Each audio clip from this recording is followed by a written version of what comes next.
আজ বানাবো কুচি নিমকি। সেজন্য একটা বলে নিয়েছি 1 কাপ ময়দা। এবার তার মধ্যে দিয়ে দেব কালো জিরে,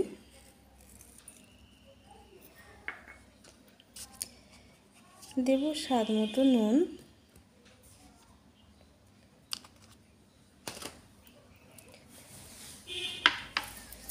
এবার শুকনো উপকরণ ভালো করে মিশিয়ে নিয়ে এর মধ্যে দিয়ে দেব ময়ানের জন্য রিফাইন অয়েল। নিমকি সেজন্য একটু বেশি ময়ানটা দেব। এবার ভালো করে মিশিয়ে নেব।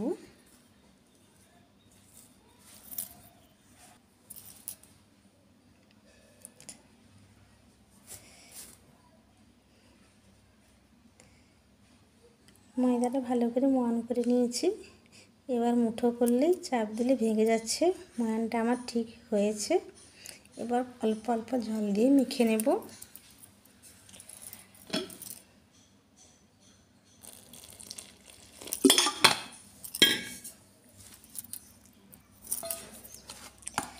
এবার ভালো করে ঠেসে নিয়ে এবার বেলে নেব। এবার ডোটাকে 3 ভাগে ভাগ করে নিয়ে একটা ভাগ নিয়ে এবার বেলে নেব।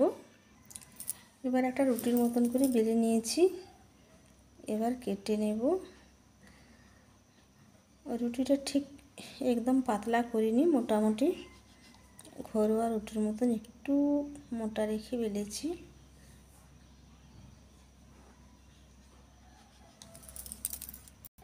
আবার উল্টো দিকেও কেটে নিলাম। এবার এগুলো থালায় ঢেলে নেব। আবার একটা বেলে নিয়ে একইভাবে কেটে নেব।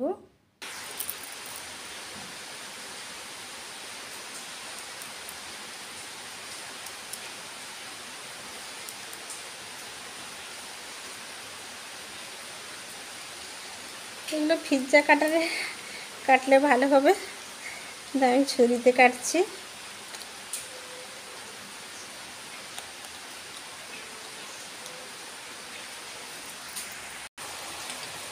খুব জোর বৃষ্টি হচ্ছে। এবার নিমকিগুলো বানানো শেষ হয়ে গেছে। এবার ভেজে নেওয়ার পালা। সেজন্য একটা কড়াই তেল দিয়ে দেব। এবার তেল গরম করে নিয়ে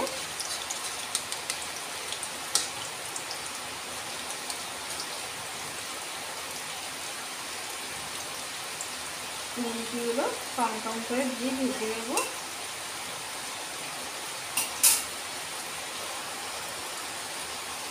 তেলটা গরম করে নিয়ে আঁচটা কমিয়ে দেব।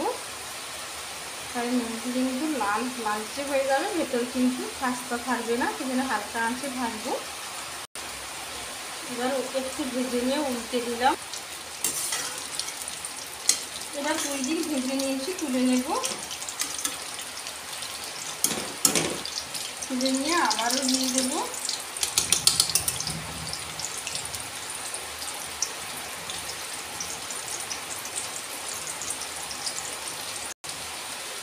আবারও ভেজে নিয়ে তুলে নেব। হালকা গোল্ডেন ব্রাউন কালার করে ভাজলে ভালো হবে, মুচমুচে হবে। এবার সব শেষ এইগুলো ভেজে নেব।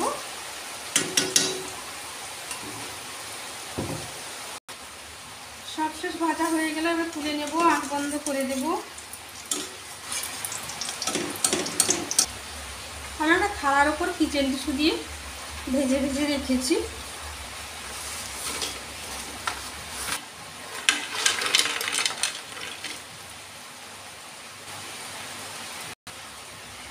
রেডি হয়ে গেল আমার কুচো নিমকি। এগুলো বাড়িতে বানিয়ে রেখে দিলে চায়ের সঙ্গে দিতে খুব সুন্দর। কতটা খাস্তা হয়েছে দেখুন।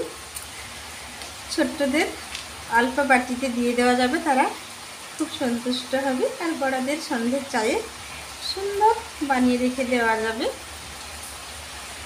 আমি কিভাবে কুচো নিমকি বানালাম আপনাদের সঙ্গে শেয়ার করলাম। আজ এই পর্যন্ত।